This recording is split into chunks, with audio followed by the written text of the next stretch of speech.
Bienvenue, j'ai le plaisir de vous faire découvrir le corps #1, un parfum de niche. Une fragrance d'été au charme intemporel, luxueuse et élégante qui s'inscrit dans la philosophie et l'authenticité de la marque de mode au corps anonyme. Avec une attention particulière au savoir-faire, à la qualité des matières naturelles et un clin d'œil au sur-mesure. Sur l'agenda aujourd'hui, nous mettons dans un premier temps l'accent sur le parfum.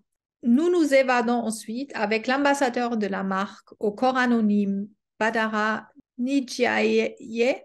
Et last but not least, je reçois la créatrice et styliste de Au corps anonyme, Françoise Entrée. Elle nous dira plus sur son premier parfum, le corps #1.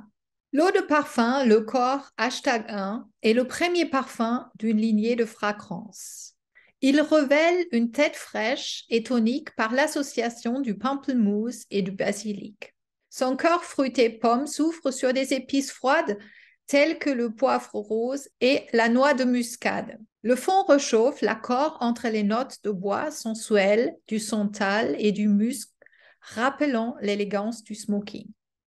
Une création exclusive née de la collaboration entre Françoise Entrée, artisan styliste, et Caroline Caron, parfumeur.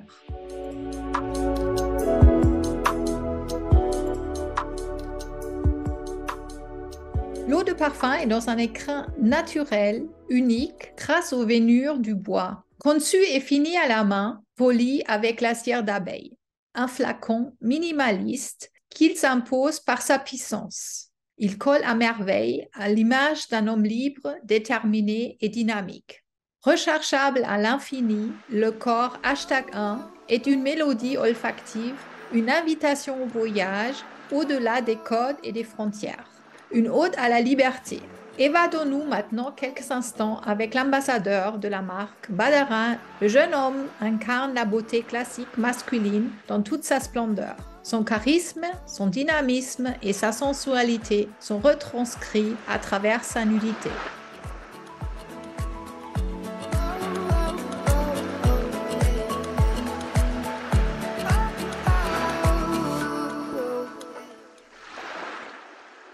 J'ai le plaisir de vous présenter la créatrice du produit, fondatrice de la marque Au corps anonyme, Françoise Entrée. Françoise, pourquoi avez-vous choisi le nom Le corps #1? Alors j'ai choisi le nom Le Corps parce que moi je suis tailleur en fait à la base, et c'est vrai que la morphologie, l'histoire du corps aussi, souvent c'est venu du fait aussi que j'ai eu des clients qui ont changé de corps quelque part aussi de temps en temps. Je suis très observatrice des corps en général dans mon métier, et puis j'avais envie de créer un parfum qui soit quelque chose de peut-être assez intime, et qui raconte peut-être aussi une certaine forme d'évolution des masculinités. Parce que je fais du sur-mesure, mais je travaille aussi des collections, parce que j'adore ça. Je crée aussi en pensant à ces différentes façons d'exprimer si ce n'est sa masculinité, sa virilité. Je pense que c'est un problème d'actualité depuis longtemps. Et donc, moi, j'ai toujours essayé de mélanger la fluidité, montrer le corps, user des transparences qu'on a utilisées dans d'autres siècles, on va dire. Et dans l'hémisphère sud, la transparence corps, montrer le corps, tatouer le corps, l'ornement du corps, c'est quelque chose d'assez évident. Et donc, c'est resté culturellement quelque chose d'intéressant, et j'ai trouvé que le corps, alors #1 parce que je souhaite qu'il y en ait plusieurs, bien sûr, ça lui donne toute sa modernité d'aujourd'hui, c'est-à-dire qu'en plus, il est vendu essentiellement sur Internet.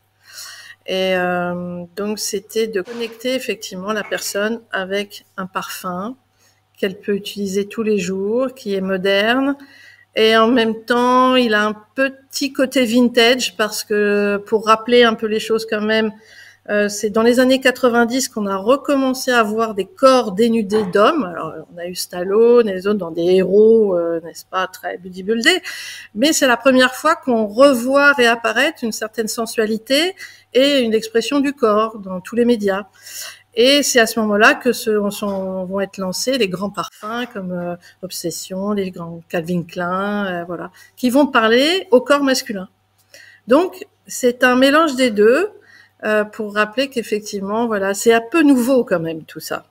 Voilà, voilà. C'est pas très loin de nous. Et voilà pourquoi j'ai créé le corps. Alors, en fait, j'étais très intéressée par l'univers du parfum parce que j'ai rencontré donc un nez parfumeur qui habite à Lille, là où je travaille. On a tout de suite collé et puis elle m'a raconté un peu à travers le vocabulaire, un vocabulaire très particulier pour parler des senteurs ou même des effets, comme par exemple on parle de côté laiteux. Alors, dans un parfum, le lait, comment ça s'exprime.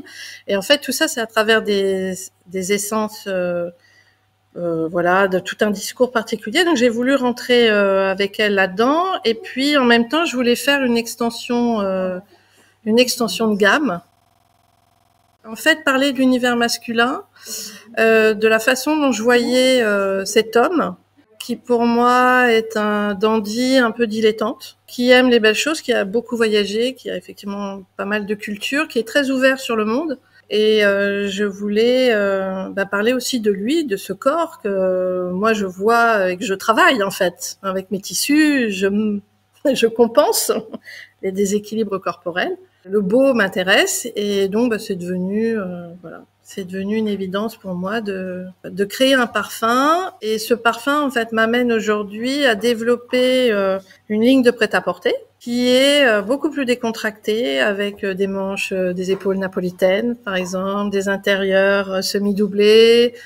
Donc un soin toujours au tailoring, mais des tailles élastiquées, des joggings de luxe, voilà. S'approprier cette forme du streetwear. Mais donc on peut le porter à la maison, on peut le porter en pyjama, ce qui est quand même le summum du luxe, c'est quand même d'être toute la journée en pyjama et de pouvoir donc faire le lien entre le tailoring, le parfum et cette façon aussi de mélanger un peu les pièces, un peu plus décontractées avec des pièces plus formelles. Et c'est pour ça que j'ai fait cette extension. J'ai choisi une version dans ce parfum. Moi, je travaille bien sûr les matériaux nobles, donc la laine, la soie, parce que ça, ce sont c'est comme nos cheveux, donc c'est souple. Le coton, c'est raide. Donc, des vestes en coton, c'est pas vraiment le métier de tailleur. Mais bon, des fois, j'en fais. Et en fait, l'idée, c'était d'avoir quelque chose d'un peu radical. C'est-à-dire que moi, je suis venue à ce métier de tailleur parce que je voulais ne consommer ou ne produire que des matériaux de luxe qui ont été faits dans des conditions bien sûr éco-durables maximales, ce qui pour moi est une évidence. Enfin, le luxe est par nature éco-durable, est éthique aussi, dans le respect des savoir-faire et des gens qui y travaillent. Et donc je voulais quelque chose d'assez brut, assez pur. Et donc c'est vrai que la forme du flacon, elle est assez simple, tout est assez minimaliste. Mais c'est pas parce que c'est minimaliste et avec un petit côté brut que voilà, ça ne veut pas dire qu'à l'intérieur il y a un bon matériau presque bio en fait. Il n'y a pas d'adjuvant gras dedans, donc tu n'as que c'est plus un extrait de parfum même que une autre parfum. Il y a 20% de jus pur dedans et en fait c'est parce j'ai demandé à mes clients hommes dans leur vie quotidienne, parce que après le sport, on a encore envie de sentir, on veut se remettre le parfum. Il y a des besoins aujourd'hui qui ont évolué aussi pour les hommes.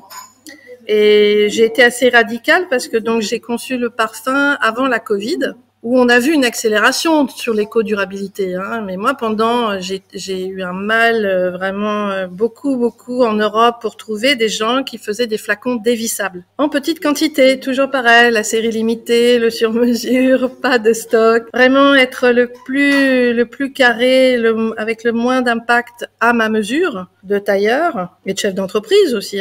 Donc finalement, il est dévissable. Voilà, ça. Hop.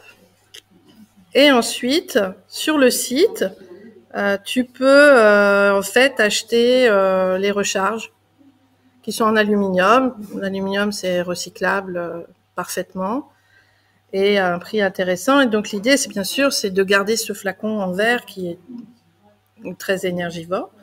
Et puis le bouchon, il a été fait par un artisan comme moi du sud-ouest, de Tarbes, qui récupère en fait les déchets des forêts nationales c'est du noyer des Pyrénées. Et il le travaille alors comme je lui demande des petites quantités, il le travaille sur des machines des années 50. Et ensuite, il polit tout à la main, parce qu'il peut pas faire autrement. Et donc, chaque bouchon est unique, voilà. Alors, c'est sobre, c'est simple, mais ça me parle de l'artisanat, en fait, quelque part. Tout simplement de quelque chose enfin, en tout cas, moi, qui me tient vraiment à cœur. Alors, moi, je travaille sur l'île, la métropole lilloise. Et là, je suis actuellement à la Madeleine. C'est un très joli quartier lillois, 5-10 minutes de la gare. Et là, je suis dans un atelier collectif. En fait, c'est un lieu absolument délicieux. En fait, nous sommes 6 créateurs. Alors, il y a brodeur d'art, décorateur d'intérieur, illustrateur, joaillier d'Amentaire. Il y a aussi maroquinerie aussi, et moi-même. Et donc, on a un espace absolument, on se croirait à Brooklyn, en fait. C'est un espace où il y a une mutualisation en fait de tout ce qu'on peut mutualiser, c'est-à-dire machines industrielles, tables, fils, tout ce qu'on peut récupérer. Et ensuite, on mutualise aussi nos services, c'est-à-dire que de temps en temps, bien voilà, on a des échanges de partenariats. Et donc, c'est un lieu, une sorte de petit bijou très au calme. Ça, c'est mon atelier. Et puis, j'ai aussi un showroom à Paris. Voilà, chez un ami créateur qui a aussi une boutique showroom, donc qui est près de métro Arts et Métiers. Et là, toute la collection est là-bas. Voilà, tout ce que je fais est là-bas. C'est assez intéressant puisque j'ai comme ça eu des partenariats pour le Festival de Cannes. Enfin, Paris reste quand même aussi essentiel. Et donc, je fais maintenant des allers-retours réguliers pour voir ou des clients particuliers ou pour présenter mon travail à la presse ou à des stylistes. Comme un carnet de route, ce jus évoque les îles lointaines. Un choix prodigieux pour voyager en terre inconnue. Laissez-vous transporter.